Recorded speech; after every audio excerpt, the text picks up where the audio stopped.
गांव में बसने वाले हर शख्स के लिए बहुत इंपॉर्टेंट खबर है। जम्मू कश्मीर के किसी भी डिस्ट्रिक्ट में आप रहते हैं, अगर आप दूर दराज इलाके से ताल्लुक रखते हैं, आपका आरबीए है, आप माफ कीजिएगा, अगर आप पंचायतों में रहते हैं, अर्बन से कोई ताल्लुक नहीं है, आपका जो है बाकी चीजों से कोई ताल्लुक नहीं है, दूर दराज एक इलाके में आप बसते हैं, तो आपके लिए इंतहाई अहम यह खबर है।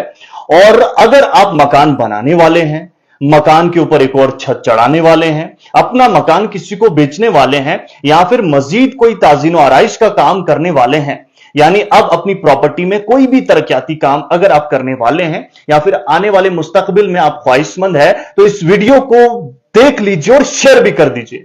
मैंने वही कहा कि हर शख्स के लिए बहुत इंपॉर्टेंट है, क्योंकि मकान बनाने का सपना भी हर किसी का होता है, या फिर उसे तोड़कर दोबारा बनाने का भी सपना होता है कुछ लोगों का। कुछ लोग ये सोचते हैं कि हम छत के ऊपर एक और छत बनाएं, यह भी सपना होता है। मजीद कहीं तोड़ फोड़ का तो करता ही रहता है इंसान, लेकिन अब आपको इस चीज के लिए इजाजत लेनी पड़ेगी, ऑनलाइन आपको एप्लीकेशन लिखनी पड़ेगी, और 30 दिनों तक जो है आपकी इजाजत जो है आपको इजाजत नहीं भी मिल सकती, और 30 दिन इसमें वक्फा लग सकता है। अब होता क्या है, बड़े गौर से सुनिएगा, एक एक चीज आप सुनेंगे तब आपकी बात समझ में आएगी। दरअसल कल की तारीख में एक हाई लेवल की मीटिंग जो है वो की जाती है। इस मीटिंग की सदारत मोहम्मद एजाज असद साहब कर रहे थे, जो आज सेक्रेटरी आरडीडी और पंचायती राज हैं। ये जो है चेयर कर रहे थे इस मीटिंग को, और इसमें आला सतह के अफसरान भी शामिल हुए। मुख्तलिफ तरक्याती कामों पर तबादला ख्याल तो हुआ, लेकिन साथ ही साथ इस मीटिंग में एक तजवीज भी, एक फ्रेमवर्क हम कह सकते हैं, वो मंजर आम पर आया, जिसका नाम हम कह सकते हैं ये मुनफरिद है अपने आप में, क्योंकि इस तरीके का कभी जम्मू कश्मीर में देखा नहीं है। इसका नाम Jammu and Kashmir building permission rural areas procedure 2025 रखा गया है। इसमें बताया गया है कि जो भी एरिया दूर दराज इलाकों में, यानी कि जो गांव, तमाम पंचायतें इसमें इंक्लूड की गई है। एक्सक्लूड अगर हम कहें तो म्युनिसिपल बॉडीज के अंदर जो पंचायतें आती हैं, या फिर कुछ टूरिज्म डेवलपमेंट अथॉरिटी के अंदर जो दायरा आता है, उसको छोड़कर तमाम चीजें जो है वो इसमें रखी गई है, तमाम इलाके इसमें रखे गए हैं।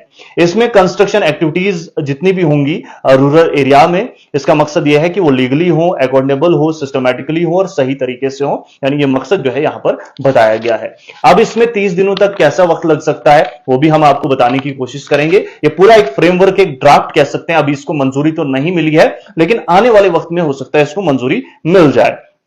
अब क्या होगा, प्रोसीजर क्या होगा, सबसे पहले जब आप अप्लाई करेंगे तो 15 दिन फिलहाल आपको आपके जो है वो इनिशियल रिव्यू में लग जाएंगे।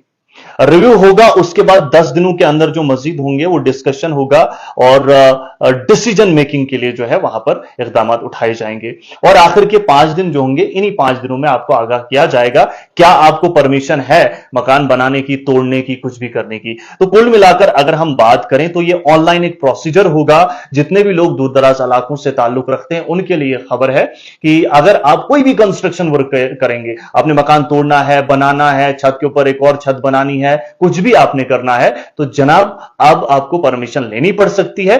अगर इस तजवीज को, इस ड्राफ्ट को, इस फ्रेमवर्क को मंजूरी मिल जाए तो ये मुनफरिद है, अपने आप में अलग है। आपका इस बारे में क्या कुछ कहना है, अपनी कीमती राय जरूर कमेंट कीजिए। वाज़ेह कर दूं कि अभी ये फ्रेमवर्क है, ड्राफ्ट है, तस्दीक नहीं हुई है इस चीज की, लेकिन अपनी राय कीमती जो है वो कमेंट्स जरूर कीजिए। बहुत बहुत शुक्रिया आप सभी का मुकम्मल देखने के लिए, और शेयर करना ना भूले। तमाम गांव के लोग जो हैं, जो पंचायतों में बसते हैं, उन्हें यह चीज पता होनी चाहिए।